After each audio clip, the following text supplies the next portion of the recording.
The day has come for you to know the truth. For many years, I avoided your questions, my child. About you, about me, about your father. But you must know, you're not from here. Your homeland is to the north, in Bulgaria. Let me tell you a tale. Once, a powerful noble named Constantine led a rebel army to Ternopil, the capital of Bulgaria.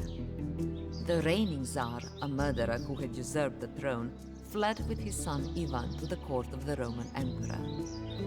The grateful nobles of Bulgaria, a class of men called the boyars, proclaimed Constantine Tsar. The new king brought peace to Bulgaria. He wed the emperor's niece and even arranged the marriage of the Roman ruler's daughter to a one-eyed Mongol Khan. But such peace was not to last. Men are like wolves. They smell weakness. While riding, the Tsar fell from his horse, shattering his legs and spine. The crippled Tsar watched helplessly as his kingdom descended into anarchy. Tatar raiders invaded his lands, while the boyars busied themselves with increasing their own power. For fear of the raiders' torch, the peasants accepted the boyar's whip. A most unlikely man changed this fate. A common pig farmer appeared in a small village. His hands were calloused, and his weathered face was like that of any man who worked for his livelihood. But this man was different. Not only did he urge the people to resist the Tatars, but he somehow turned his words into action, leading a militia to defend the villages. Soon, his unlikely successes attracted the attention of far more powerful and ruthless men. Sometimes, the actions of others force us to make drastic decisions. Such was the case with Ivaylo. Whatever his intentions, the armed band he led grew beyond him. It became a force of fury and of revenge. Having overthrown their masters, the peasants took vengeance on the hated nobles, murdering their families before blinding them with scorching hot needles. Ivaylo himself was said to have slain Constantine. The Tsar's severed head was carried by a horseman to Ternopil, the capital. There, it was presented to the Tsar's wife, Maria, and their 7-year-old son. After her husband's murder, the Tsarina ruled the kingdom in disarray. Though this would have challenged even the most capable Tsar, the dark-haired Greek princess was greater than most men. Beautiful and cunning, Maria Paleologina Cantacuzene was a daughter of two of the greatest families in Constantinople. She had wed the Tsar on the orders of her uncle, the emperor, but her Byzantine guile proved as much a benefit to her husband. When a rival boyar threatened Constantine's rule, Maria offered to adopt him as her son and heir. The opportunistic boyar accepted and feasted in the Tsar's court, only to be found dead shortly afterward. Poisoned. But now, with an uprising in the countryside and scheming boyars in her own court, it would take all of Maria's cunning to preserve her power. But a more threatening menace came from her own uncle. The headstrong Roman Emperor Mikhail Palaiologos demanded his niece's submission. The Tsarina, just as strong-willed, refused. Furious that his own niece stifled his ambition, the emperor chose an exiled prince to place on the Bulgarian throne. Ivan, the returning son of the Asen dynasty deposed by Constantine, led a great Roman army to retake his father's kingdom. The Tsarina alone could not defeat the Romans, nor could Ivaylo challenge both the Tsarina and Ivan. The logic of these facts dictated the most unlikely alliance between a rebel leader and the wife of the Tsar he murdered. Ivaylo's army filled the Yantra River with Roman dead, securing Maria's place on the throne. Now, the Tsarina had to fulfill her end of the bargain. As Ivaylo approached the gates of the fortress, Maria waited silently for the man who had killed her husband. As Ivaylo stepped before her, the Tsarina placed the Tsar's crown, once worn by her husband and father of her child, on the swineherd's head, crowning a peasant a king. The objections of the watching nobility were silent but palpable. Then, in a hasty ceremony, Maria wed the newly crowned Tsar, tying her fate with his. Ivaylo watched suspiciously as the boyars bowed their heads in his presence. No matter what respect they showed him as Tsar in daylight, he knew they whispered and cursed him in the shadows. Murderer! Peasants, come! Turnovo might be the city of the Tsars, but it belonged to the boyars. Ivaylo knew that remaining there would be a death sentence, but he was tied to the city. The Tsarina was carrying his child, yet fatherhood would have to wait. The Emperor was undeterred by Ivan Asen's defeat. He enlisted his son-in-law, a great Mongol warlord named Nogai, to unleash war on Bulgaria. A descendant of Genghis Khan, Nogai was broad-shouldered and barrel-chested.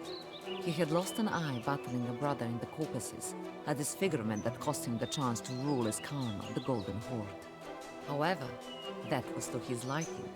Nogai was not a man to sit idly in a golden tent. He became the kingmaker and the real power behind the horde, leading its warriors into battle. Mongols, Tatars, humans, warriors as numerous as blades of grass streamed across the Danube into Bulgaria. Ivaylo raced in the middle of the night to the river town of Drasta. There, he would raise an army and make his stand. In Turnovo, the Tsarina, alone and with child, waited for his return. A lone rider approached Drasta and called for the Tsar. Ivaylo wondered, was this a messenger of the one-eyed Khan offering peace? But as the Tsar raised himself against the battlements, he could see the horseman was a Bulgarian. What word did he bring from Turnovo? Did he come to tell Ivaylo of the birth of his child? No. The rider bore a message which chilled Ivaylo and the survivors of the siege. Tsar, the horseman began, your men in Turnovo are dead, murdered by the boyars who have opened the gates to Ivan Asen. Ivan has taken the Tsarina and your newborn child and delivered them as prisoners to the Emperor. Ivaylo rode south, galloping past torched villages and overturned fields. He rode under the tall peaks and through the narrow passages of the Balkan mountains. There, the remnants of his army would make their final stand. A great Roman army was approaching, sent to reinforce Ivan's faction in Turnovo. The army was commanded by the general, Mikhail Glavas, who had strengthened his already impressive numbers with Tatar mercenaries. With Ivan in the north and the Romans marching from the south, Ivaylo knew neither refuge nor retreat remained for his last followers. His men would win or die in these mountain passes. But these valleys had witnessed impossible victories before. Here was where Bulgarian Khans and Tsars etched their places in history. The walls of granite rock echoed the names of heroes like Krum, Simeon, and Kaloyan the Roman slayer. To these, the names of Ivaylo and his men would be added. Ivaylo's impossible victory at the Kotel Pass brought fear to Ivan. He abandoned Turnovo and fled to the Emperor's court. The Emperor offered no solace to a coward. In Turnovo, no sooner had the boyars discovered the Tsar's throne empty than they began to squabble over it. The wisest of the boyars reminded the others that the kingdom was still threatened by both Mongols and Romans. Bulgaria needed stability, and that would mean all boyars would need to unite under a single banner. From among their ranks, the boyars found a warrior to defend and unite the kingdom. A man descended from the tribe of the legendary Cuman warrior, Kotyan. They chose Georgi Terter as Tsar. Betrayed by Georgi Terter, Ivaylo returned to Turnovo, but the gates were barred to him. His men finally gave up hope. They returned to their fields, their uprising in Ivaylo's brief reign just a memory, to be lost and forgotten. But Ivaylo could not forget. As he stood powerless before the city's walls, the weight of his fate as a mere pig herder finally weighed upon him. He had defied all odds. He had not just challenged a Tsar, a Khan, and an emperor, but had upset the very order of the world. He, a swineherd, had dared to overthrow kings and make men free. With these thoughts, Ivaylo took the greatest risk of his life. Perhaps blinded by his ambition, or blinded by his hope, Ivaylo turned to his enemy for help. He sought redemption in the land of the blind, where the one-eyed man is king. The one-eyed Khan ordered a feast for Ivaylo and Ivan Asen, where he listened to their arguments on why he should support one over the other. Then, having heard enough, Nogai rose and pointed to Ivaylo. In that moment, it is said that Nogai's guards seized Ivaylo and murdered him. The body was taken away as Nogai returned to his seat and finished his meal. But I am not so sure that was the end of our hero. In the years since, Ivaylo has appeared again in many places and many times.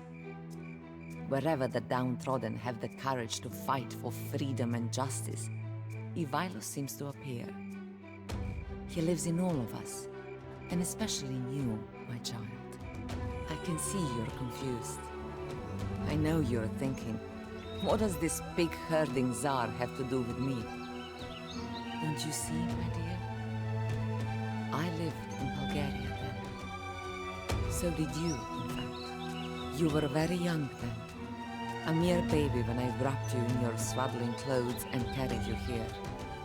It was on the day when the Emperor, my uncle, took us from Ternopil and from your father, Tsar Ivaylo.